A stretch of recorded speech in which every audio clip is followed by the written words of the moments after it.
자, 오늘은 마태복음 21장 23절부터 22장까지 다뤄드리도록 하겠습니다. 되도록 1시간 이내에 끝내도록 하겠습니다. 자, 예루살렘에 마침내 예수님이 입성하셨습니다. 우리 이제 고난 주간 다 지나가지고 이제 약간 분위기가 좀 퇴색했지만은 이제 그건 그거고 이제 강의 진행 순서대로 하겠습니다. 자, 예수님의 이제 사역이 이제 예루살렘에 입성하면서 점점점 활성화됐잖아요. 본격화됐습니다. 갈릴리와 또 예루살렘 입성하기 전 주변에 일때는 예수님이 사역을 하시지만은 쉬쉬하시면서 했어요. 근데 예루살렘에 입성하신 후에는 예수님이 본격적으로 공식적으로 자신이 메시아로서 입성했어요. 사람들이 메시아로서 맞이하는 것도 허용을 하셨어요. 그래서 호산나 다윗의 자손으로 이렇게 인정받고 입성을 하셨습니다. 그때부터는 예수님이 본격적으로 그리스도의 사역을 시작하십니다. 자, 그렇게 되니까 예루살렘에서 난리가 났습니다. 예루살렘의 당시에 정치와 종교 기득권을 가지고 있던 이 대제사장들과 또 백성의 장로들, 이 두 사람을 합쳐서 물론 바리새인도 포함해서 산헤드린 공의회라고 합니다. 자, 이들이 난리가 났습니다. 자신들의 권위가 실추되고 정말 예수님이 그리스도라고 사람들이 믿고 있는데 그리스도라면 큰일 난 거예요. 그래서 예수님이 그리스도인 것을 애써 인정하지 않으면서 어떻게 하면 예수님을 시험에 빠져서 넘어지게 할 수 있는가, 이 부분에 대해서 굉장한 노력을 하고 있습니다. 그래서 23절에 보니까 예수님의 권위가 어디로부터 온 것인가를 묻는 질문을 합니다. 23절 읽어주세요. 예수께서 성전에 들어가 가르치실세 대제사장들과 백성의 장로들이 나와 이르되 네가 무슨 권위로 이런 일을 하느냐, 또 누가 이 권위를 주었느냐. 그들이 이 같은 질문을 한 이유는 예수님이 어떤 대답을 하든 간에 결국 함정에 빠질 수밖에 없는 이게 올무이거든요. 왜 그런지는 제 예수님의 그 뒤에 대답과 동일한 그런 개념에서 올무가 됩니다. 그래서 이 같은 그들의 의도를 잘 아시는 예수님은 같은 방식으로 그들 또한 대답의 함정 가운데 초청합니다. 자, 그래서 24절부터 27절을 읽어주세요. 예수께서 대답하시되 나도 한 말을 너희에게 물으리니 너희가 대답하면 나도 무슨 권위로 이런 일을 하는지 이르리라. 요한의 세례가 어디로부터 왔느냐, 하늘로부터냐 사람으로부터냐. 그들이 서로 의논하여 이르되 만일 하늘로부터라 하면 어찌하여 그를 믿지 아니하였느냐 할 것이요, 만일 사람으로부터라 하면 모든 사람이 요한을 선지자로 여기니 백성이 무섭다 하여 예수께 대답하여 이르되 우리가 알지 못하노라 하니, 예수께서 이르시되 나도 무슨 권위로 이런 일을 하는지 너희에게 이르지 아니하리라. 그래서 예수님의 대답도 똑같은 거였어요. 예수님이 어떻게 되든 하든 간에 하늘로부터냐 아니면 이 땅으로부터냐, 그 두 가지 모두에 대해서 어떻게 대답하든 간에 이들은 예수님을 넘어뜨릴 수 있는 그런 방식이 있었기 때문에 예수님이 그 대답을 하지 않고 동일하게 그들이 이제 걸고 넘어진 방식 그대로 요한을 가지고 세례 요한을 가지고 세례 요한의 권위가 어디서부터 왔는가를 묻습니다. 그래서 이들이 이와 같은 예수님의 대답을 듣고 아마 그랬을 거예요. 이게 헉 했을 거예요. 전혀 예상치 못한 대답을 했으니까. 그래서 예수님은 이 시험을 잘 빠져나가게 됩니다. 제가 이제 이 장면을 보면서 요즘 시대도 비슷한 것 같아요. 요즘 시대도 말로서 걸고 넘은 사람이 너무 많잖아요, 그렇죠? 여러분 이제 정치권 이런데 정치권 아니도 사회에 뭐 여러 가지 보면 누가 뭐를 하면은 그거 갖고 꼬투리를 잡아가지고 이 말을 하면은 이거 갖고 뭐라 그러고 또 그거 설명하기 위해서 저 말을 하면 저거 갖고 뭐라고 해가지고요. 그래서 요즘은요 그냥 입 딱 다물는 게 딱 좋아요. 가장 지혜로운 사람은요 입 다물는 사람이 좋습니다. 여러분도 마찬가지입니다. 여러분도 어느 순간에 그럴 수가 있어요. 여러분도 뭔 일 있으면은 해명도 할 것도 아니고 그냥 다 입 다물고 있으면은요 그냥 그대로 흘러가는데, 입을 열기 시작하면은 이것은 끝도 없는 계속 악순환에 빠집니다. 요즘 시대도 그런 것 같아요. 그냥 어떻게 비난이 정제가 목적인 시대이기 때문에 그렇잖아요. 요즘은요 누구든지 다 정제를 목적으로 하잖아요. 아주 심각하잖아요. 뭐 덮어주려는 게 전혀 없으니까 정제를 목적으로 하면은 어떤 것을 대답을 하든 간에 다 그것은 실수가 될 수밖에 없고 또 넘어뜨리게 하는 틈을 제공할 수밖에 없습니다. 자, 그런데 이것은 악한 방법이고 다분히 마귀적인 방법입니다. 하나님은 이와 같은 방법을 사용하지 않습니다. 그런데 믿음의 사람은 이런 악한 방법을 사용하지도 말아야 되지만 또 이런 상황 가운데 악에 빠지지 않도록 예수님과 같은 지혜가 필요합니다. 예수님은 계속해서 앞에도 그렇고 지금도 그렇고 뒤에도 그렇고 계속해서 예수님은 그들의 그런 이런 시험들을 어떻게 이렇게 잘 피해 가시는지 놀라워 따릅니다. 근데 전부 다 예수님이 이와 같이 하시는 것은 개인의 지혜가 아니라 하나님으로부터 오는 하늘의 지혜라는 것을 우리가 알 수가 있습니다. 자, 유대인들 특별히 대제사장과 장로들이 말의 함정을 통해서 예수님을 시험하려 했습니다. 그리고 예수님은 지혜로 하늘의 지혜로 그 지혜의 시험을 다 통과했고 이제는 이제 거꾸로 예수님의 반박이 시작됩니다. 예수님은 세 가지 비유를 통해서 그들의 악함을 책망합니다. 그래서 마태복음 21장 28절부터 22장 14절까지는요 모두 세 가지 비유가 소개가 됩니다. 여러분 잘 알고 있는 세 가지 비유인데 이것은 결과적으로 천국과 관련된 누가 천국에 들어갈 수 있는가와 관련된 비유이기도 합니다. 그렇지만은 이 비유가 향하는 그 종점은 뭐냐? 바로 대제사장들과 장로들을 향하고 있습니다. 그러니까 너희들이 그렇게 하면은 천국에 못 들어간다. 그러니까 지금 이 비유는 천국에 관한 메시지는 맞는데 이 비유를 전하신 목적이 단지 천국을 소개하려는 게 아니라 지금까지 예수님을 시험에 빠뜨려 넘어뜨리고 하자는 이 대제사장들과 장로들을 향한 예수님의 책망을 하기 위해서 이 비유를 소개를 하고 있다는 것입니다. 참고로 그 뒤에 보면은요 23장 보면은 예수님께서 7번에 걸쳐서 바리새인들과 서기관들에 대해서 하 있을진저 계속해서 말씀을 하시거든요.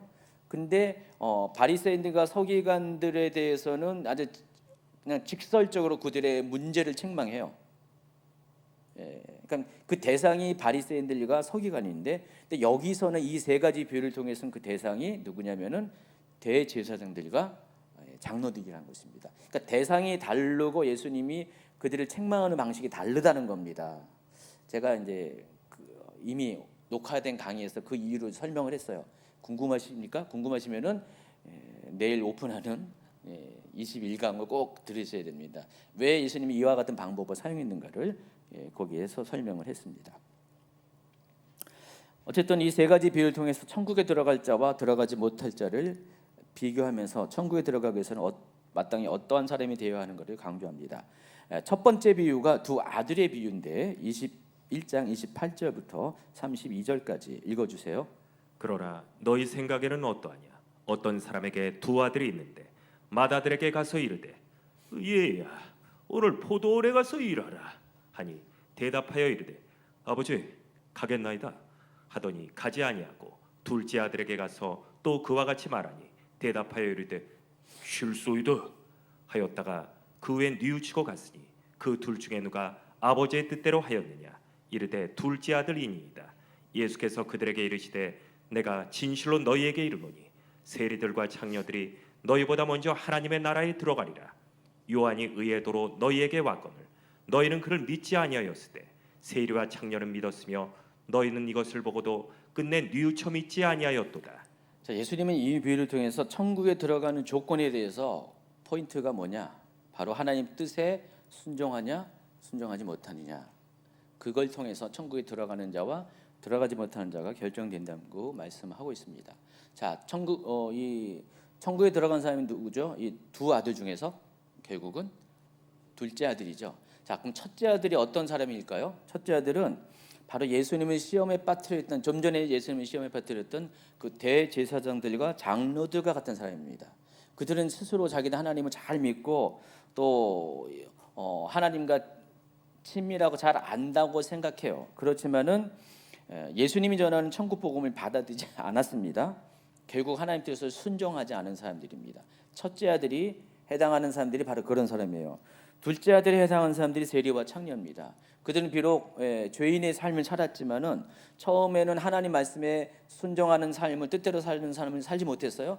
그러나 뒤늦게 후회하고 예수님이 전하신 복음을 듣고 천국의 초청에 응답한 사람을 가리킵니다. 그래서 이걸 좀 더 민족적으로 확대하면은 첫째 아들은 유대인에 해당하고 둘째 아들은 이방인에 해당하는 것입니다.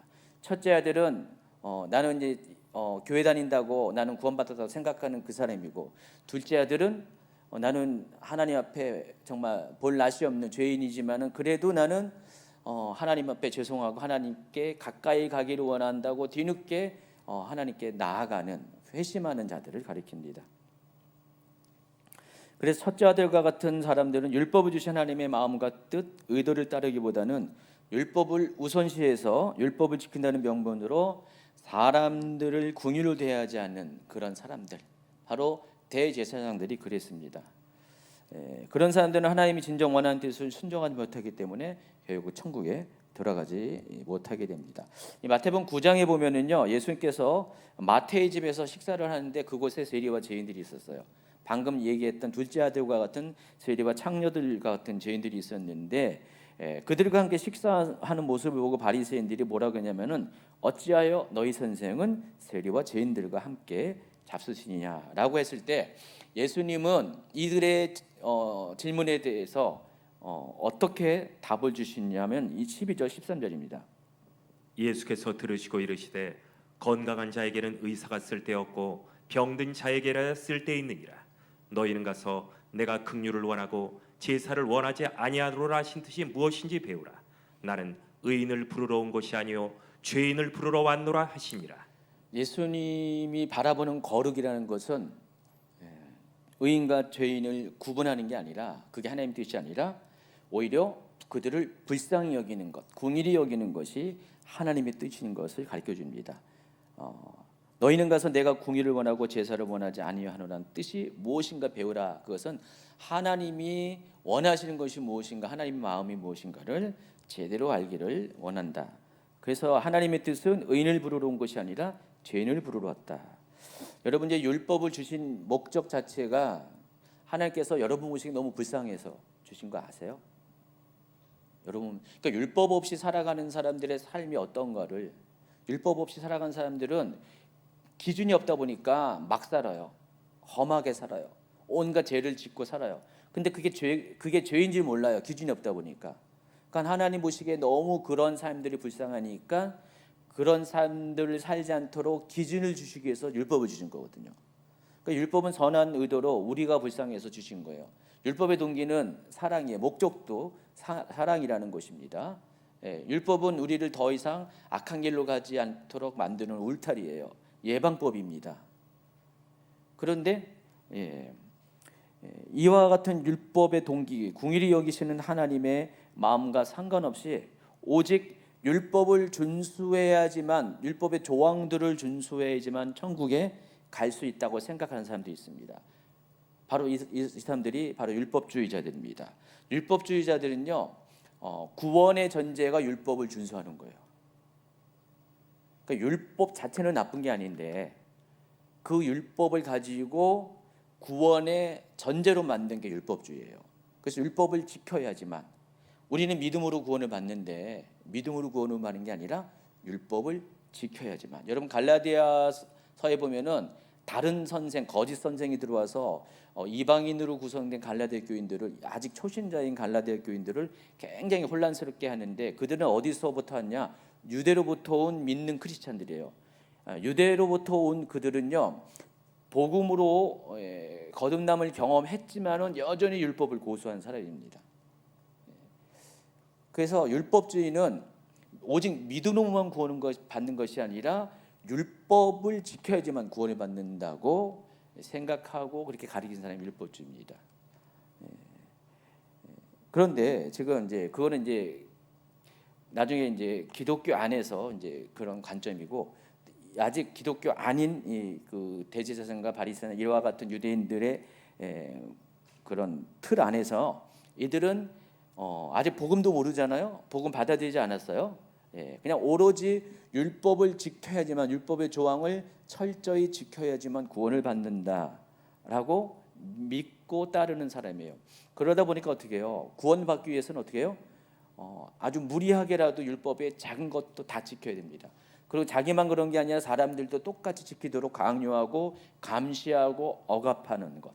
이게 바로 유대교의 리더들이었습니다. 그러나 하나님의 뜻과 마음에 반응하지 않은 사람들은, 율법을 주신 하나님의 뜻에 순종하지 못한 사람들은 천국에 갈 수가 없어요. 천국은 어떤 사람이 가냐? 하나님의 말씀에 순종하는 사람이에요. 뭐 대단한 것을 한 사람이 아니라, 대단한 능력을 보여준 사람이 아니라, 천국은 하나님 말씀에 순종한 사람이에요. 그래서 첫째 아들과 둘째 아들이 그 차이라는 것입니다. 첫째 아들은 율법을 잘 지켰어요.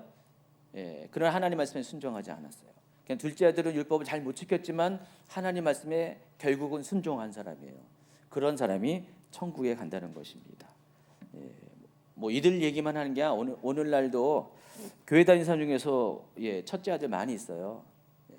꼭 생긴 게 첫째 아들과 생겨서 그런 게 아니라 하는 행동이, 생각이, 품은 생각이 첫째 아들과 같은 사람이 참 많이 있습니다. 하나님 말씀은 엄청 강조해요. 예배는 엄청 강조해요. 나 기도 많이 한다고 강조해요. 일단 경건의 모양이 되는 여러 가지 것들 다 해야 돼요. 근데 그거는 강조하지만은 사람에 대해서는 불쌍히 여기지 않는 분들이 있죠. 너무 차갑고 너무 그냥 기준이 그냥 사람들을 품는 것이 아니라 어떤 그런 성경 말씀 이거에 대해서 안 되는 사람들을 비난하고 정죄하고 그런 분들이 있잖아요. 옆에 보면 한두 명 꼭 그런 분이 있죠. 여러분 주변에 그런 분이 있지 않아요? 옛날에 보면 제 주변에 그런 사람 꽤 많이 있었는데, 그러니까 지금 요즘 제 주변에는 별로 없네요. 저한테 성도님들이 거의 그런 분은 거의 없겠죠. 근데 아마 목사님들 제가 잘 안 만나니까 그런 사람 없나 본데, 여러분 주변에 아마 그런 분들이 좀 있을 것입니다. 자기는 열심히 하나님을 믿는다고 하지만은 사람에 대해서는 냉랭하고 차갑고 궁율로 대하지 않는 사람, 품어주지 않는 사람들, 이런 사람들이 첫째 아들과 같은 사람입니다. 자, 마태복음 7장 21절 이하에 보면요, 그런 사람들에 대해서 예수님이 어떻게 말씀하신가 이렇게 소개하고 있습니다. 나더러 주여 주여 하는 자마다 다 천국에 들어갈 것이 아니요 다만 하늘에 계신 내 아버지의 뜻대로 행하는 자라야 들어가리라. 그날에 많은 사람이 나더러 이르되 주여, 주여, 우리가 주의 이름으로 선지자 노릇하며 주의 이름으로 귀신을 쫓아내며 주의 이름으로 많은 권능을 행하지 아니하였나이까 하리니, 그때 내가 그들에게 밝히 말하되 내가 너희를 도무지 알지 못하니 불법을 행하는 자들아 내게서 떠나가라 하리라. 하나님의 뜻대로 행하지 않는 사람은 불법을 행하는 사람이에요. 하나님의 뜻은 남을 불쌍히 여기는, 궁일이 여기는 것입니다. 그래서 하나님은 그래서 그 하나님의 뜻을 성취하기 위해서 예수님으로 하여금 십자가를 지게 하셨습니다. 그래서 그것을 행하지 않는 사람들은 다 불법을 행하는 자, 그런 사람들은 마지막 심판 때 주님을 다시 뵙게 될지 못합니다. 바로 첫째 아들을 가리킵니다. 자, 이 첫째 아들이 누구라고요? 여기서는 대제사장들이에요. 대제사장들이 첫째 아들이에요. 지금 그러니까 이 얘기할 때만 해도 대제사장들은 예수님 자기들에 대해서 얘기하는 걸 아직 그다지 느끼지 못했어요. 두 번째 비유가 딱 나옵니다. 포도원 농부의 비유. 자, 포도원 농부의 비유가 33절부터 44절까지 쭉 나오는데 여러분 다 아는 이야기입니다. 근데 예수님은 이 포도원 농부의 비유를 통해서 유대인의 잘못을 지적합니다. 이 포도원 농부 비유가 공간복음 모든 곳에 다 기록이 되어 있어요. 세 군데 다 기록되어 있다면 그만큼 중요한 내용이라는 것을 알 수가 있습니다. 그래서 포도원 농부의 비유를 통해서 우리가 내용은 여러분 쭉 읽어보시고요. 여기서 상징하고 있는 각각의 의미가 있습니다. 포도원 주인은 누구예요? 하나님 아버지죠. 그리고 악한 농부들은 누굴까요? 좀 이따 답을 주시고요. 종들은, 하나님이 보낸 종들은 누구죠? 하나님이 보내신 그런 선지자들, 그런 분들, 하나님의 말씀을 전하는 주의 종들을 말하는 겁니다. 포도원 주인의 아들은 누구죠? 예수님입니다. 자, 하나님께서 그의 종들도 보냈고 또 아들인 예수님까지 보냈지만은 그들은 어떻게 해요?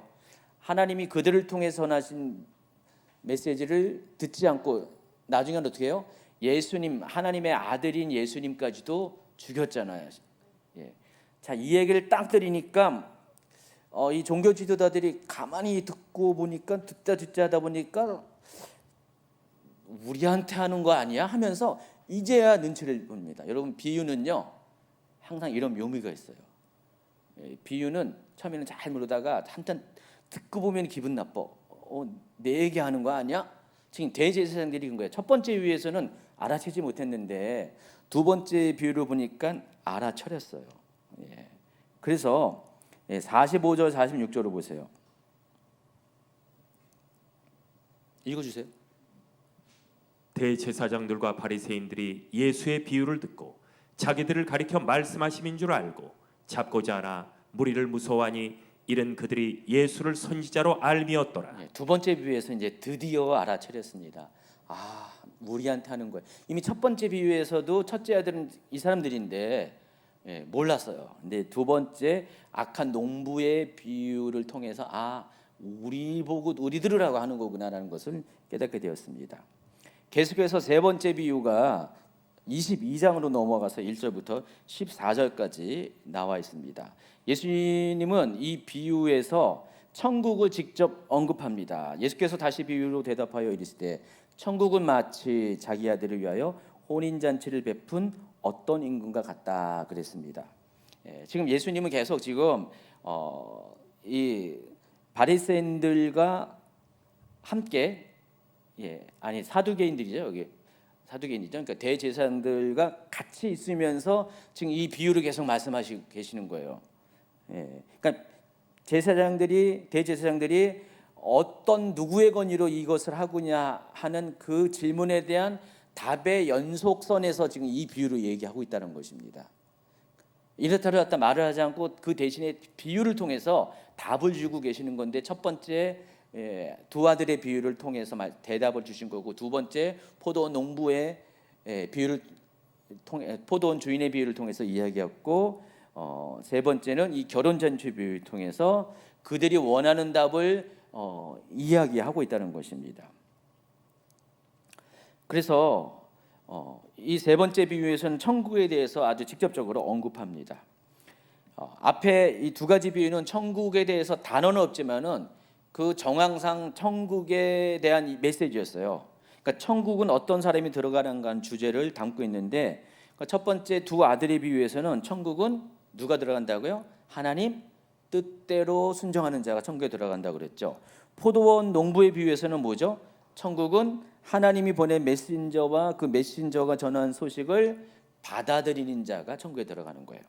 그럼 세 번째는 어떤 메시지냐면은 천국은 청함을 받고 그 청함에 반응하는 자, 천국 잔치에 참여하라는 그 청함에 반응하는 사람, 수락하는 사람이 천국에 들어간다라고 이야기를 합니다.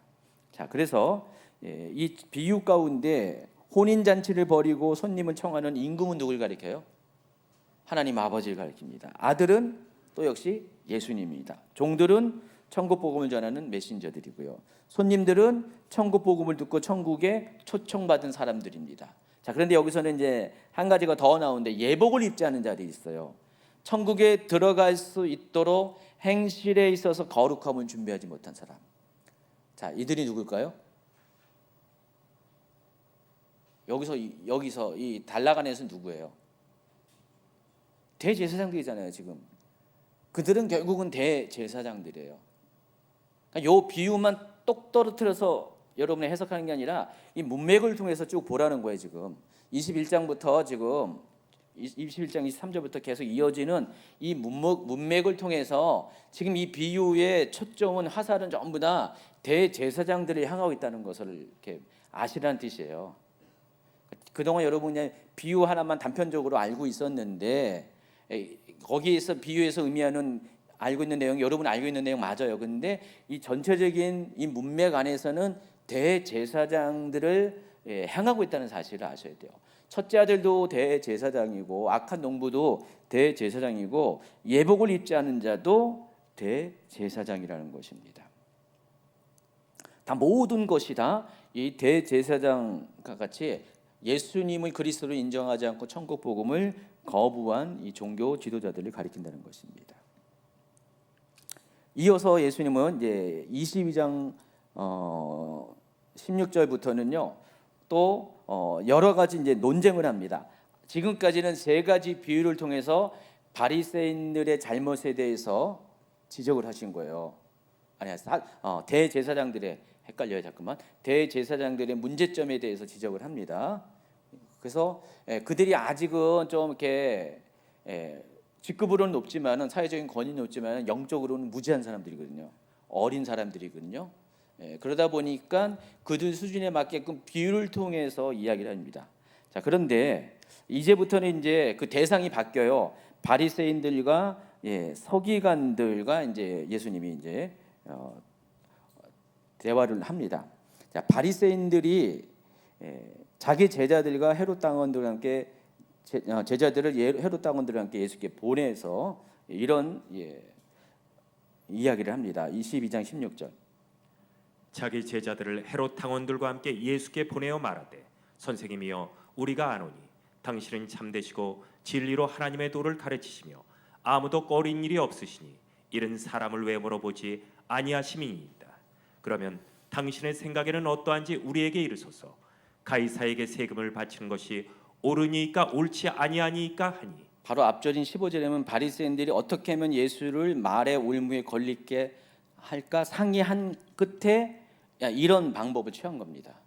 바리새인들이 자기 제자들을 헤롯 당원들과 함께 예수님께 보내서 지금 로마 황제에게 세금을 바치는 것이 옳으냐 그르냐를 지금 질문을 합니다. 자, 이때 예수님께서 아주 명대답을 합니다. 18절 이하에 나와 있죠. 예수께서 그들의 악함을 아시고 이르시되 외식하는 자들아 어찌하여 나를 시험하느냐. 세금 낼 돈을 내게 보이라 하시니 데나리온 하나를 가져왔거늘 예수께서 말씀하시되 이 형상과 이 글이 누구의 것이냐. 이르되 가이사의 것이니이다. 이에 이르시되 그런즉 가이사의 것은 가이사에게 하나님의 것은 하나님께 바치라 하시니 그들이 이 말씀을 듣고 놀랍게 여겨 예수를 떠나가니라. 자, 지금 이 장면을 보면은 예수님이 그들이 전혀 예상치 못한 답을 가지고 그들의 말에 함정에 빠져나온 것을 볼 수가 있습니다. 너무나 예상치 못한 답이었어요. 그래서 이들이 예수님의 답변을 보고 놀랬다고 했습니다. 제가 이제 이때 아니면은 또 여러분에게 설명할 기회가 없어가지고 예수님 당시에 통용하는 화폐들을 좀 소개를 하겠습니다. 참고 자료로 이렇게 설명드리겠습니다. 그래서 일단 성경에 언급된 그 화폐 종류를 살펴보면은 굉장히 많이 있어요. 이런 복음서에 보면은요, 그러니까 예수님 당시에 그 유대 지역에서 사용했던 화폐들이에요. 우리나라도 지금 이렇게 원화를 사용하죠. 또 달러도 사용하고 많이 뭐 여러 가지 외화도 많이 사용하잖아요. 근데 이때는 주로 세 가지 화폐를 사용했습니다. 유대 화폐, 그리고 그리스 화폐, 또 로마 화폐를. 근데 유대 화폐보다는 그리스와 로마 화폐를 더 많이 사용했습니다. 그래서 가장 작은 단위의 화폐부터 소개할게요. 렙돈이라고 있죠. 누가복음 21장 2절에 나와 있습니다. 또 어떤 가난한 과부가 2렙돈 넣는 것을 보시고. 자, 렙돈이 어떻게 생겼는지 보세요. 조개 렙돈이에요. 꼭 생긴 게 꼭 우리나라 저기 10원짜리 옛날에 1원짜리 그런 느낌 안 드니까. 근데 이게 유대에서 사용하는 화폐였는데 예수님 당시 사용하는 모든 화폐 중에서 가장 작은 단위였어요. 구리 또는 청동으로 만들었고요. 로마 화폐인 이 고드란트의 2분의 1 정도 돼요. 고드란트는 로마 화폐 중에서 가장 작은 단위였어요. 소위 우리식으로 말하면 500원짜리예요. 근데 화폐 가치는 500원보다 더 작아요. 여러분 100원 갖고 뭐 이렇게 요즘 물론 우리 100원도 있고 10원도 있는데 그러니까 우리식으로 따지면 500원 정도의 그런 어떤 느낌으로 다가옵니다. 여러분 뭐 누가 하면은 뭐 하면은 500원 그러잖아요. 그 500원이에요. 그렇다고 해서 500원이 실제로 500원은 아니고요. 그보다 더 작아요. 액수는요. 그때 당시 가장 작은 게 500원이었습니다. 굳이 비교한다면 그렇습니다. 그리고 두 번째가 이 고드란트인데 마가복음 12장 42절에 보니까 한 가난한 가문은 와서 두 렙돈 곧 한 고드란트를 넣는지라라고 그랬습니다. 또 마태복음 5장 26절에도 진실로 내게 이르노니 내가 한 푼이라도 남김이 없이 다 갚기 전에는 결코 나오지 못한다 할 때 이 한 푼이 원어로 보면 고드란트예요. 근데 이 고드란트가 두 렙돈이라고 했어요. 그러면은 고드란트는 렙돈의 2배의 화폐 가치가 있는 거예요. 자, 근데 이 고드란트는 로마에서 사용하는 화폐입니다. 로마에서 사용하는 화폐 단위 중에서 가장 최소 단위입니다. 우리식으로 말하면 1,000원 정도의 의미가 됩니다. 그리고 그 다음 크기가 규모가 아사리온입니다. 마태복음 10장 29절. 참새 2마리가 한 아사리온에 팔리지 않느냐? 그러나 너희 아버지께서 허락하지 아니하시면 그 하나도 땅에 떨어지지 아니하리라. 여러분 이 아사리온이 가지고 참새 2마리를 산다고 그랬어요. 참새 2마리.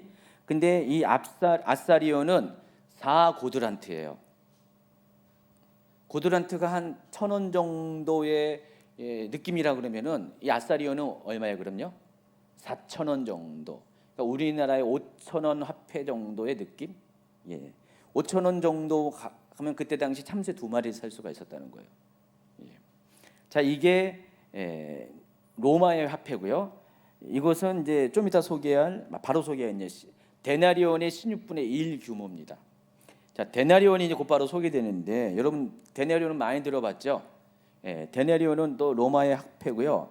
이때부터는 은으로 만듭니다. 데나리온은 노동자의 하루 품삯이에요. 근데 그때 당시는 12시간 일했대요. 우리보다 더 많이 일한 거죠. 그러고 보니까 지금 8시간 우리나라는 8시간에 그냥 기본적으로 한 어느 정도 10만 원 받는다고 생각하면은 그때 12시간이면 우리나라 시간은 한 15만 원 정도. 그렇게 볼 수도 있죠. 이거는 이 상대적인 다 가치이기 때문에 제가 여러분에게 그냥 대충 비슷한 가치를 이야기하는 겁니다. 근데 자주가 이제 보통 1 데나리온은 그냥 10만 원 정도로 생각해요. 그래서 이 데나리온은 은으로 만들어졌고요. 로마 시대에서 가장 많이 통용되는 화폐였습니다. 미국에서 가장 많이 사용하는 화폐가 몇 달러였더라요? 미국에서는 100달러인가요? 10달러? 20달러? 몰라요.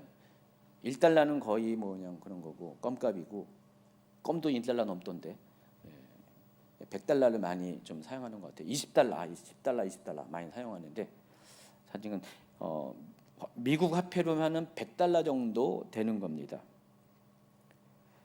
그래서 데나리온이 어떻게 생겼는지 한번 보여줄까요? 데나리온이 이렇게 생겼어요. 이게 데나리온입니다. 보시면은 이 데나리온에 뭐가 있습니까? 사람의 흉상이 있죠. 그래서 이 사람의 흉상이 누구의 흉상이냐면은 그때 당시의 황제의 흉상입니다.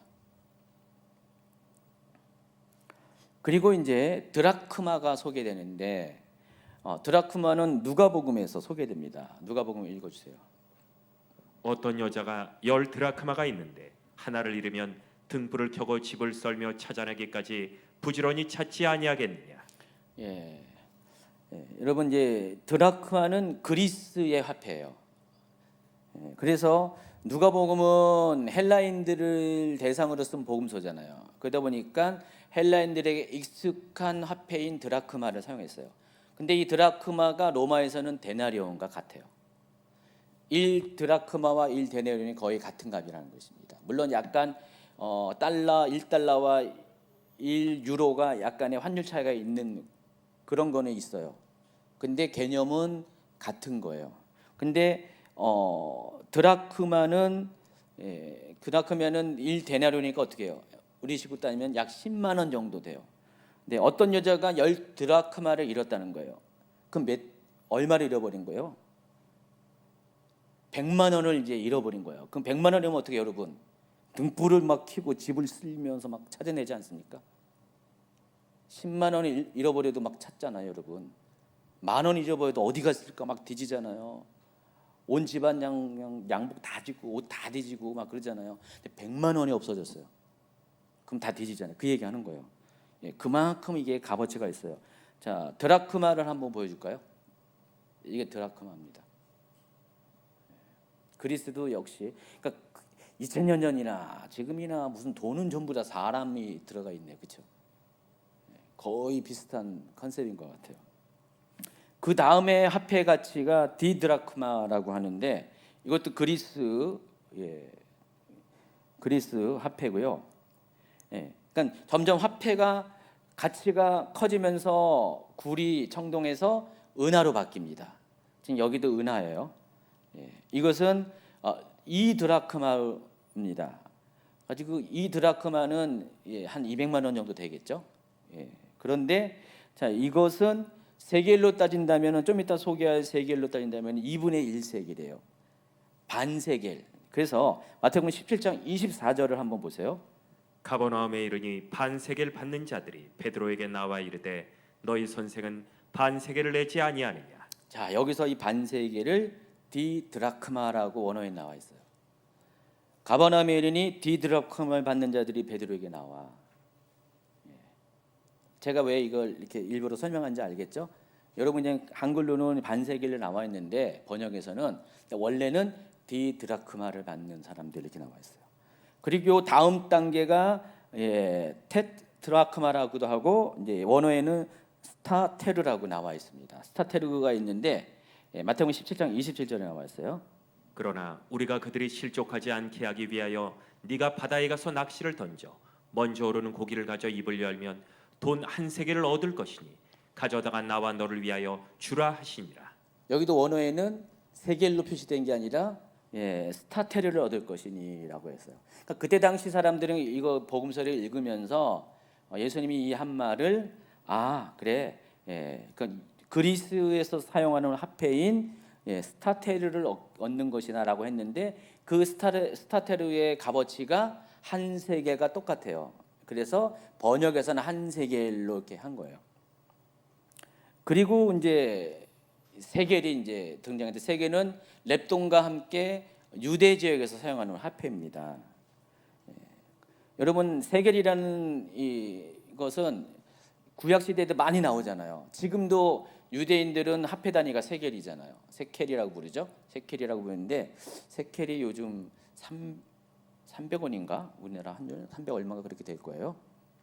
근데 이거 굉장히 오래된 거예요. 달란트와 함께 이 세켈은 오래된 화폐 단위입니다. 이거는 뭐 화폐 단위기도 되고 또 무게 단위도 돼요. 달란트도 마찬가지고. 근데 이때 당시 예수님 당시에 사용하던 세켈은 두로세켈이라고 불렀어요. 두로세켈. 유대에서 만든 게 아니라 두로 지역에서 만든 거예요. 그러니까 로마에서 보면은 지중해 동쪽 지역을 가리켜서 그러니까 팔레스틴 지역과 시리아 요 지역을 쭉 가리켜서 레반트라고 불렀거든요. 레반트 지역. 이 레반트 지역에서 사용하는 화폐가 공식적인 화폐가 두로세켈입니다. 두로세켈 한번 그림 보여주세요. 이게 두로세켈입니다. 여기 보면 글씨가 쫙 써 있는데 여기 두로에서 시작한 거룩하고 신성한 세켈이란 뜻이에요. 그러니까 이 두로에서 이 세켈을 만들었습니다. 로마 정부가 두로 지역에 조폐창을 만들었어요. 우리나라 돈 찍는 것처럼 조폐창을 만들어서 요 지역에서 이 은하를 만들었다고 해서 두로 세켈이라고 부릅니다. 나중에 시대가 지나면 예루살렘에서도 세켈을 만들어요. 그러니까 두로 조폐청 예루살렘 지부 이런 식으로 해가지고 예루살렘에서 만드는데 그것을 예루살렘 세켈이라고 부릅니다. 그래서 예수님 당시에는 요 세켈을 사용했어요. 이것도 은하로 만들었고요. 이 세켈이 아까 얘기했던 1 스타테르와 같은 거예요. 그래서 번역을 한 세켈로 이렇게 번역을 했다는 것입니다. 그리고 그 다음 단계가 문화예요. 자, 문화도 누가복음에서 나와 있어요. 왜냐? 그리스 화폐이기 때문에 문화에 대해서 또 있어요. 그 종 열을 불러 은화 열 문화를 주며 이르되 내가 돌아올 때까지 장사하라 하니라. 자, 문화가 100드라크마라고 했죠. 한 드라크마가 데나리온과 같은 값이라 했으니까 한 10만 원 정도 따진다면은 100드라크마는 얼마죠? 1000만 원이잖아요. 1000만 원. 감이 안 잡혀요?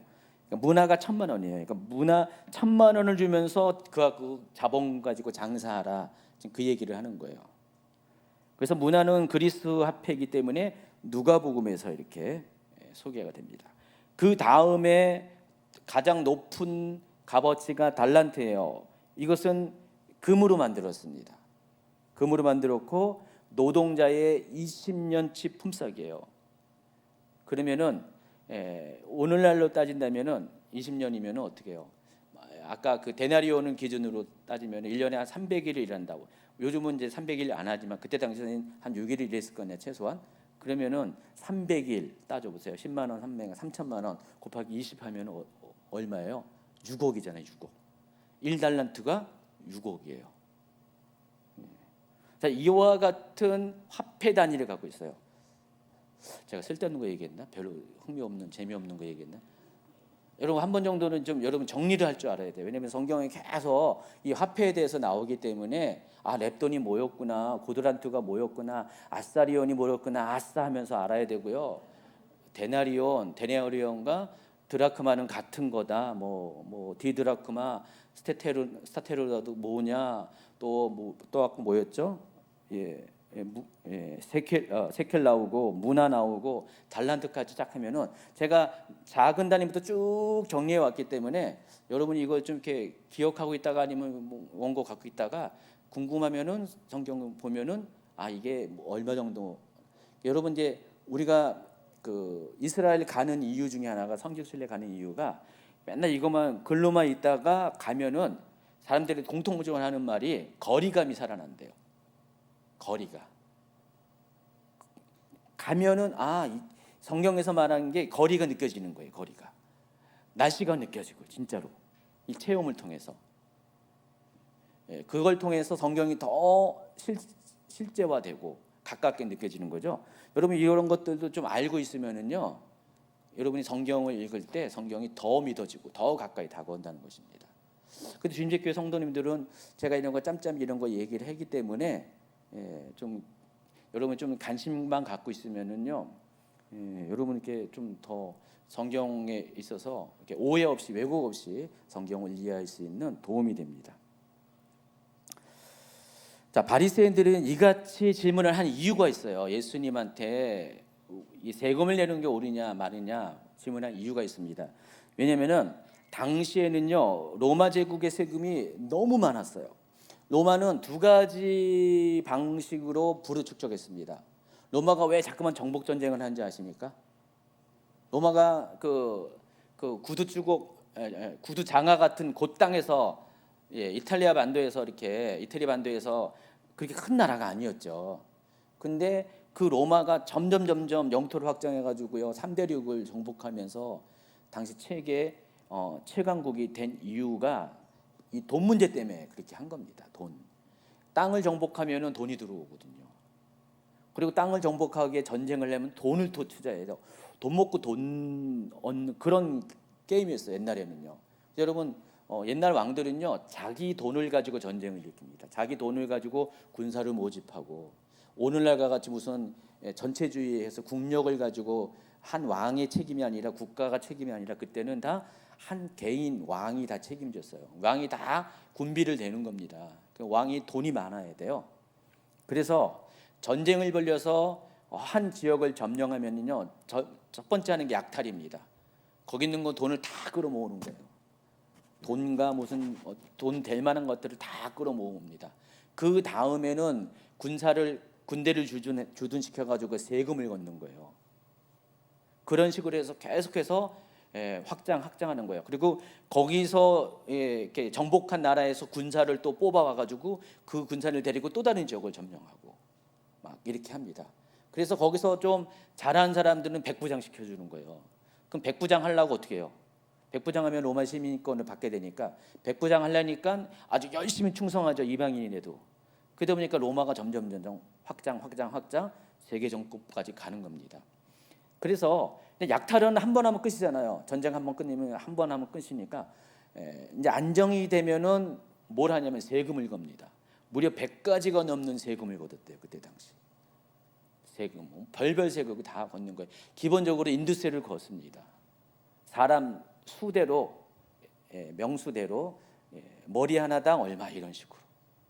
가장 기본적인 인두세부터 굉장히 많은 세금이 있습니다. 우리나라도 지금 현대 국가에서도 세금이 많은데, 여러분 100가지 세금이나 상상을 해봤어요? 너무 복잡하게 많은 세금들을 걷습니다. 그러니까 사람들이 그 세금은 걷느라고 살아가는 거예요. 피지배 민족들은요. 그리고 로마는 자기들의 잘 보이는 속주 같은데 이런 데는 세금을 면제해 줍니다. 가령 태역 군인들로 구성된 도시들은 세금을 면제해 줘요. 그리고 다른 이방 민족들 지배 세금을 막 과도하게 부과를 합니다. 그래서 세금 때문에 유대 지역도 마찬가지로 로마 정부에서 부여하는 세금 때문에 굉장히 여론이 안 좋았어요. 가지고 세금을 내다 못 낸 지역에서는 막 반란을 일으킵니다. 조세 거부 운동을 벌이죠. 그러면 군대가 가서 진압을 합니다. 나중에는 이제 하도 여론이 안 좋으니까 세금 걷는 건 유대 지역에서는 세리가 걷었잖아요. 네, 그것도 안 되니까 군대가 가서 직접 군인들이 가가지고 탁 지키고 돈 내라 뺏어오고 막 그 정도로 심했어요. 그러고 보니까 당시 유대인들은요 로마 정부의 세금 내는 거에 대해서 굉장히 예민했고요 불만이 많았습니다. 그런 상황 가운데 예수님에게 가이사에게 로마 황제에게 시저에게 세금을 내는 게 옳습니까? 옳지 않습니까? 라고 질문하는 거예요. 그럼 예수님은 어떻게 돼요? 만약 그것이 옳다 그러면 어떻게 해요? 사람들 여론이 안 좋아지죠. 감정들이 안 좋아지죠. 근데 세금을 내지 말라 그러면 어떻게 돼요? 저거 로마 정부에 지금 반역하는 거다 고발을 할 거 아니에요. 그러니까 이렇게 대답하든 저렇게 대답하는 예수님은 다 걸리게 돼 있어요 말에. 지금 계속 그런 패턴으로 계속해서 제사장들도 대제사장도 예수님한테 어떤 권위로 네가 일을 하냐고 하면서 계속 그런 패턴이거든요. 자, 그런데도 예수님은 가이사의 것은 가이사, 하나님 것은 하나님 것으로. 자, 그럼 가이사의 것이라는 것은 뭘 말하냐? 예수님이 지금 데나리온 하나를 갖고 계세요. 아까 그 데나리온 다시 한번 비춰주세요. 데나리온이 몇 번 슬라이드라? 26번 슬라이드입니다. 이 데나리온을 딱 갖고 왔어요. 여기 이 데나리온에 있는 이 얼굴이 누구 거냐? 그랬더니 시저입니다. 그러면은 이 시저의 얼굴이 있는 것은 시저에게, 시저의 얼굴이 없는 이 세켈은 하나님에게 이렇게 합니다. 놀랍지 않습니까, 예수님이? 그러니까 할 말을 잃어버린 거예요. 이들이 예수님의 말씀이 지당하잖아요. 그러니까 더 이상 토를 달 수 없으니까 이 세금 논쟁으로 인한 올무를 피해가게 됩니다. 자, 23절에 보니까 이번에는 바리새인들과 경쟁 관계에 있는 사두개인들이 또 여기 등장합니다. 아까 대제사장들도 사두개인이었지만은 여기는 아예 사두개인이라고 나오는데, 자, 예수님께로 와서 이런 또 이야기를 합니다. 23절부터 28절. 부활이 없다는 사두개인들이 그날 예수께 와서 물어 이르되 선생님이여 모세가 일렀으되 사람이 만일 자식이 없이 죽으면 그 동생이 그 아내에게 장가들어 형을 위하여 상속자를 세울지니라 하였나이다. 우리 중에 칠형제가 있었는데 마지가 장가들었다가 죽어 상속자가 없으므로 그 아내를 그 동생에게 물려주고 그 둘째와 셋째로 일곱째까지 그렇게 하다가 최후에 그 여자도 죽었나이다. 그런즉 그들이 다 그를 취하였으니 부활 때 일곱 중에 누구의 아내가 되리이까? 먼저 잠깐 점검할 것은요. 사도행전 23장 8절에 보면은 사두개인들이 어떤 사람인가를 우리가 알 수가 있습니다. 이는 사두개인은 부활이 없고 천사도 없고 영도 없다고 바리새인은 다 있다 함이라. 자, 부활도 없고 천사도 없고 영도 없다는 것은 영적 세계를 인정하지 않는 거잖아요. 요즘식으로 말하면 철저한 유물론자예요.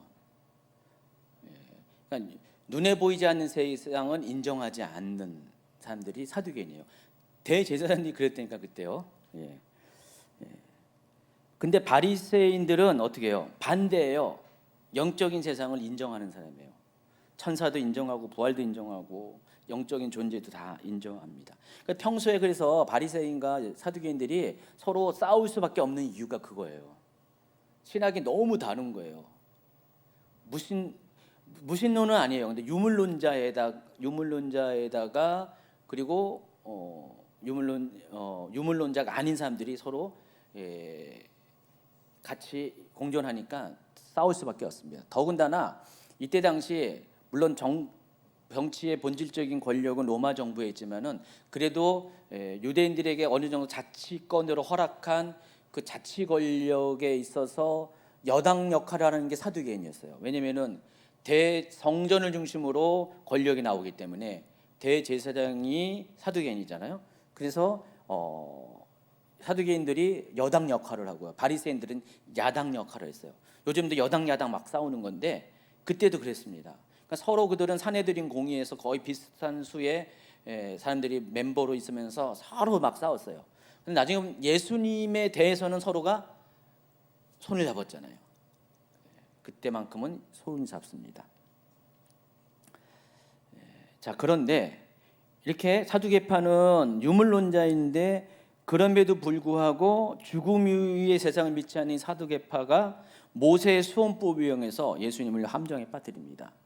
여러분, 이 모세의 법에 의하면은 신명기 25장 5절 6절인데 시간이 없어서 읽지 않겠습니다. 이 법에 의하면은 남자가 자식이 없어 죽잖아요.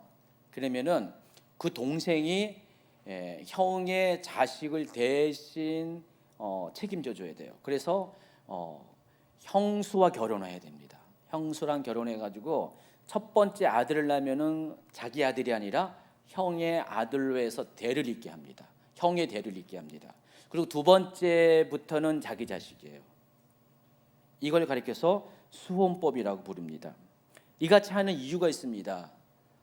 하나님께서 원래 각 지파별로, 각 종족별로, 각 가문별로 기업을 지었잖아요. 이 기업이라는 개념은 서로 사고 팔 수 없는 개념이었습니다. 그러니까 땅이 대대손손 한 가정에 계속 유산으로 유업으로 물려줘야 돼요. 그래야지 그게 공평한 거예요. 하나님은 여호수아에게 땅을 분배할 때 그런 방식으로 땅을 분배하라고 했어요. 그래서 기업은 절대로 사고 팔 수가 없어요. 근데 이 기업은 또 아들만 물려받았습니다. 그 당시에 여자들은 남편이 죽으면은요, 그 부동산에 대한 권리가 없었어요. 또 애들도 아직 미성년자들은 권리가 없었어요. 그때는 누군가가 대신 위탁을 합니다. 위탁을 해가지고 맡고 있다가 그거를 나중에 이제 아들이 성장할 때 줍니다. 또 여러분 룻기에 나오면 기업 물을 자라는 개념이 나오잖아요. 그것도 똑같아요. 이런 수업법과 비슷한 개념인데 형제간이 아니라 친척 중에서 그런 일을 하는 사람이 있습니다. 그래서 이것은 하나님께서 이 하나님 주신 기업을 섞이지 않도록 대대손손 기업이 그냥 그대로 존속될 수 있도록 하기 위해서 이러한 특수한 상황이 발생했을 때 어쩔 수 없이 그것을 목적으로 이런 수호법을 한시적으로 이렇게 제한적으로 허락을 한 겁니다. 그래서 자식이 없이 죽는 특수한 상황 가운데만 해당해요. 그러나 율법 전체적으로 보면은 동생이 형수랑 결혼할 수는 없어요. 율법 전체로 보면은 항상 그래서 여러분 부분만 보는 게 아니라 전체를 봐야 돼요. 그렇지만은 요 상황 가운데 이 제한적인 상황 속에서는 수혼법이라는 이 제도 아래에서 동생이 형과 결혼할 수가 있습니다. 자, 사두개인이 그걸 알고요. 예수님을 시험에 빠뜨리려고 그렇게 얘기합니다. 7명의 형제가 있는데 전부 다 자식이 없이 그 한 여자랑 결혼해가지고 수원법에 의해서 첫째가 결혼했는데 자식이 없으니까 죽었어요. 그 둘째가 그 의무를 달라고 했는데 또 죽었어. 그런 식으로 해서 7형제가 다 죽었다. 여자도 이제 나중에 이제 죽었는데 하나님 하늘나라에 가면은 이 여자는 누구의 아내가 될 겁니까? 라고 질문하는 거예요. 여러분 그럴싸한 질문이잖아요, 그렇죠? 충분히 질문이 가능하잖아요. 그때 예수님께서 뭐라고 대답하시냐면 29절부터 예수께서 대답하여 이르시되 너희가 성경도 하나님의 능력도 알지 못하는 거로 오해하였도다. 부활 때는 장가도 아니가고 시집도 아니가고 하늘에 있는 천사들과 같으니라. 죽은 자의 부활을 논할진대 하나님이 너희에게 말씀하신 바 나는 아브라함의 하나님이요 이삭의 하나님이요 야곱의 하나님이로다 하신 것을 읽어보지 못하였느냐. 하나님은 죽은 자의 하나님이 아니요 살아있는 자의 하나님이시니라 하시니 너희가 성경도 하나님의 능력도 알지 못하는 거로 오해했다 그랬습니다. 자, 사두개인들은요, 좀 전에 얘기한 것처럼 율법의 한 부분만 가지고 문제 제기를 한 거예요.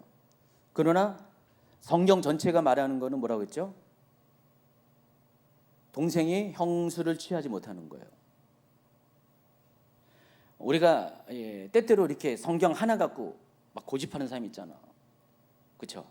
큰 맥락을 보죠. 제가 그래서 여러분 계속 강조하는 게 성경은 맥락으로 봐야 된다. 큰 숲으로 보고 그 숲 안에 있는 나무들을 이제 순서를 따지면 그렇게 봐야 되는데 나무만 보고 막 고집하면은요, 그건 뭐예요?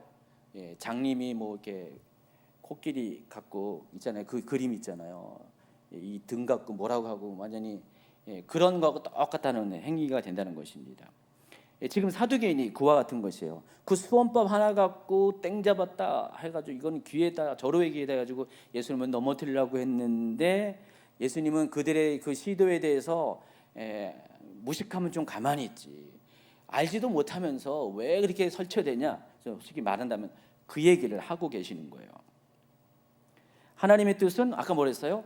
결혼 자체에 대한 관심보다는 기업을 보존하는 의미에서 한정적으로 제한적으로 수원법을 허락한 거지 하나님의 본뜻은 그게 아니라는 것입니다. 근데 그걸 갖고 집착해서 사두개인은 지금 이런 질문을 하는 것입니다. 또 성경은 신약 성경뿐만 아니라 구약 성경에서도 부활에 대한 언급이 있어요. 여러분 보통 일반적으로 유대인들은 천국에 대한 개념이 굉장히 시소하다고 알고 있잖아요. 사람이 죽으면은 천국과 지옥을 하는 게 아니라 다 수월로 들어간다, 음부로 들어간다. 그게 성경에 많이 나와 있잖아요.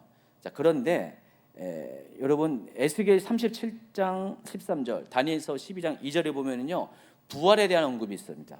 이야기 읽어주세요. 내 백성들아 내가 너희 무덤을 열고 너희로 거기에서 나오게 한즉 너희는 내가 여호와인 줄 알리라. 땅의 티끌 가운데에서 자는 자 중에서 많은 사람이 깨어나 영생을 받는 자도 있겠고 수치를 당하여서 영원히 부끄러움을 당할 자도 있을 것이며. 그 요한복음 6장에 있는 내용과 비슷해요. 이거는 어떤 사람은 생명의 부활, 어떤 사람은 심판의 부활 나온다는 그 말과 같은 맥락의 말씀을 다니엘서 12장 2절에 이야기하고 있습니다. 성경에 이렇게 나와 있는데 사두개인들은 그거 하나가 수원법 신명기 25장에 있는 내용 갖고 지금 계속 고집을 부리고 있는 거랍니다. 예수님이 지금 그 얘기하는 거예요. 지금 봐라, 구약 성경에도 이렇게 부활에 대해서도 이야기하고 있지 않느냐. 더군다나 하나님은 사람 죽은 자를 부활시킬 수 있는 능력을 가지신 분이라는 것입니다. 그리고 사람이 부활한 후에는 육체의 삶과는 이 세상에서 상관은 다르다는 거예요. 예수님은 이 땅에서 인간관계 또는 가족관계에 매이지 않는다고, 천국에서는. 그래서 영적인 세계를 모르는 사두개인들은 이 영적인 세계도 이 땅의 것과 똑같이 생각해서 이런 질문을 한 거예요. 결국 이제 사두개인들이 이런 질문을 한 것은 앞뒤가 맞지 않는 주장이에요. 그냥 부분만 알고 엉뚱한 주장한 겁니다. 또 사두개인들은요, 정작 자신들은 내세를 믿지 않으면서도, 죽은 후의 세계를 믿지 않으면서도 평소 그들 생각이라면 이런 질문이 성립되지 않잖아요. 근데 예수님을 잡고자 자기도 믿지 아니하는 내세에 대한 이야기를 하고 있다는 것입니다. 예수님은 이들의 말하는 게 너무나 어폐가 많고 말 같지도 않아가지고 지금 너희들은 성경도 모르고 무지해서 그런다라고 이렇게 이야기를 한 겁니다. 자, 이와 같은 예수님의 답변을 들은 무리들의 반응이 뭡니까? 22장 33절. 무리가 듣고 그의 가르치심에 놀라더라. 예, 놀랐습니다. 22장 22절에도 이미 예수님의 말씀을 듣고 놀랐다고 그랬잖아요. 예수님의 말씀을 듣는 사람들은 반응이 두 가지 중에 하나죠. 예수님의 말씀을 비난하는 거 정죄하고 하는 사람이 있는 반면에 많은 사람들이 놀래요. 예수님 말씀은 왜 놀래냐면은 마태복음 7장 29절에 보니까 이는 그 가르치는 것이 권위인 자와 같고 그들의 서기관들과 같이 아니함이라. 그러니까 사람의 지혜가 아니라는 것입니다. 자, 이와 같은 일이 싹 지나간 다음에 이 바리새인들은요, 사두개인들이 예수님과의 논쟁에서 케오패를 당했다는 소식이 들었어요. 듣고 또다시 앞서 예수님을 시험했었잖아요. 뭐 많은 걸로 시험했잖아요. 화폐 논쟁 갖고도 시험했고 그랬는데 이번에 다시 모여가지고 예수님을 시험하기입니다. 그래서 그런 예민한 문제보다는 다른 일반적인 질문합니다. 자, 마태복음 22장 34절부터 36절. 예수께서 사두개인들로 대답할 수 없게 하셨다함을 바리새인들이 듣고 모였는데 그 중에 한 율법사가 예수를 시험하여 묻되 선생님 율법 중에서 어느 계명이 크니이까? 마가복음 12장 28절에는 이 율법사가 서기관 중 한 사람이라고 했어요. 어쨌든 이 서기관들은요, 바리새인 중에 바리새인이거든요. 바리새인 중에서 가장 학식이 높은 사람이에요. 왜냐면은 서기관들은 성경을 필사하는 사람이고요. 그래서 성경에 대한 지식이 누구보다도 많은 사람이었습니다. 바리새인 중에서 가장 최고의 학식을 가진 그룹이 서기관인데 오늘날 치면 신학 박사에 해당하는 사람이에요. 그러니까 바리새인들이 그 중에서 똑똑하다고 생각하는 신학 박사 한 명을 보낸 거예요. 그래서 예수님께 질문한 거예요. 어느 계명이 제일 큽니까? 이 사람이 이 질문을 할 때는 자기 나름대로의 생각이 뭐냐면은 여러분 토라에는 613가지의 조항, 율법 조항이 나오잖아요. 그러니까 이 사람은 613가지 율법 조항을 달달 외웠을 거 아니에요. 그러니까 자기가 갖고 있는 그 학식을 가지고 그 613가지 중에서 어떤 것이 가장 큰 거냐고 묻고 있는 것입니다. 자, 그런데 예수님은요, 그 낱개의 한 조항에 반응하지 않고 성경 전체가 율법 613가지 율법은 물론이거니와 선지서들이 말하고 있는 모든 것, 여러분 이제 그 시가서는 하나님이 주신 말씀이 아니라 하나님 말씀에 대한 사람들의 반응을 기록한 거잖아요. 그러니까 하나님이 직접 말씀하신 건 율법서와 선지서잖아요. 그러니까 하나님 말씀 중에서 가장 중요한 것이 뭐냐라고 했을 때 예수님은 이르시되 내 마음을 다하고 목숨을 다하고 뜻을 다하여 주 너의 하나님을 사랑하라 하셨으니 이것이 크고 첫째 되는 계명이요 둘째도 그와 같으니 내 이웃을 내 자신을 사랑하라 하셨으니. 그리고 22장 40절에 보면은 이 두 계명이 온 율법과 선지자의 강령이라 그랬어요. 이것을 이제 그 문자적인 의미로 이야기 풀어주면은 율법과 선지자가 이 두 계명에게 매달려 있다. 제발 하면서 매달려 있다. 그런 뜻이에요. 목숨을 걸고 있다. 그런 뜻입니다. 그러니까 율법과 선지자, 구약 성경이 지금 이렇게 목을 걸고 있는 게 이 계명이라는 겁니다. 바로 사랑하라는 겁니다. 하나님을 사랑하고 이웃을 사랑하는 것. 따라서 구약 성경의 가르침 중에 핵심, 가장 큰 계명은 뭐라고요? 사랑이라는 것입니다. 하나하나의 율법 조항이 아니라 전체적으로 율법이 말하고자 하는 것은 사랑이라는 것입니다. 하나님이 율법을 주신 이유는 사랑이고 따라서 율법을 행해야 될 이유도 사랑이고 율법을 행하는 방식도 사랑으로 행하라는 그 이야기를 하십니다. 그리고 이제 마지막으로 예수님은 자신에게 질문하기에 모여있는 이 바리새인들 향해서 거꾸로 같은 질문을 합니다. 41절, 42절. 바리새인들이 모였을 때 예수께서 그들에게 물으시되 너희는 그리스도에 대하여 어떻게 생각하느냐? 누구의 자손이냐? 그 전까지는 이들이 계속 질문했잖아요. 근데 예수님이 그들에게 묻는 거예요.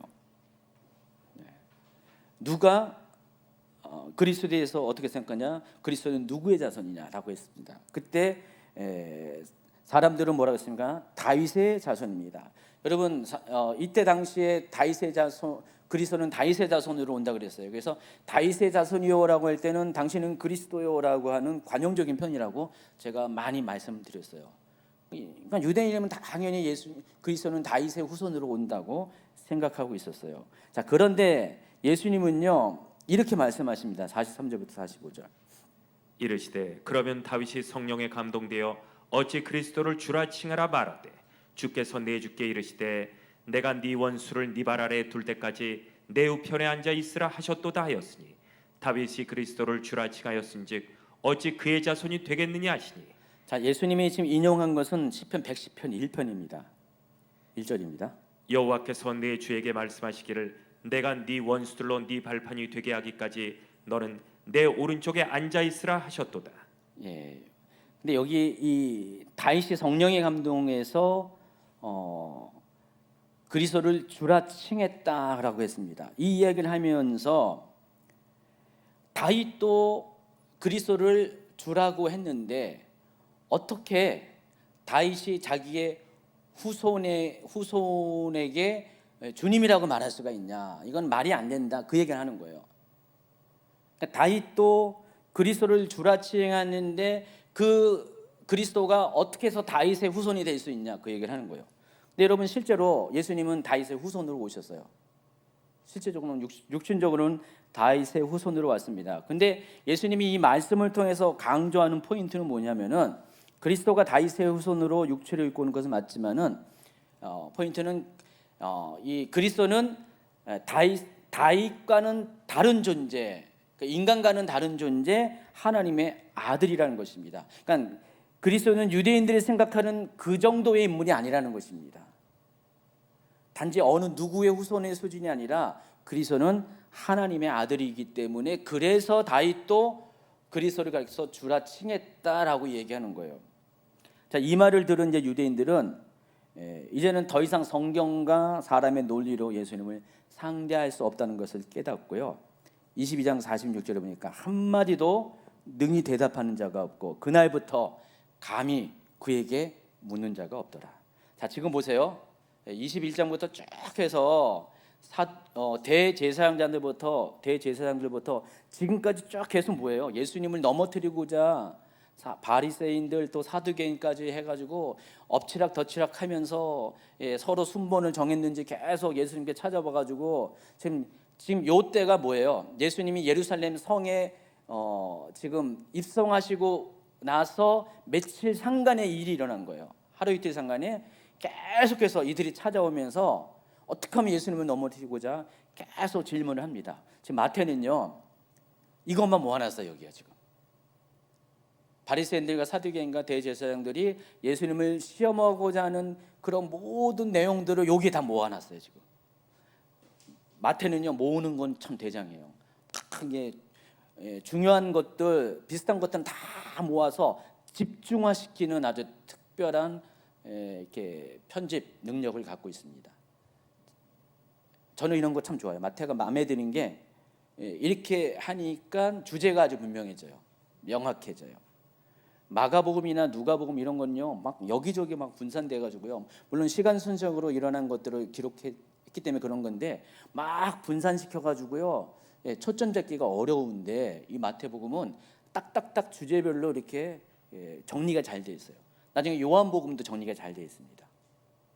그런 걸 보면은 마태가 여기도 일부러 이렇게 한 거예요. 이렇게 모아놓은 거예요.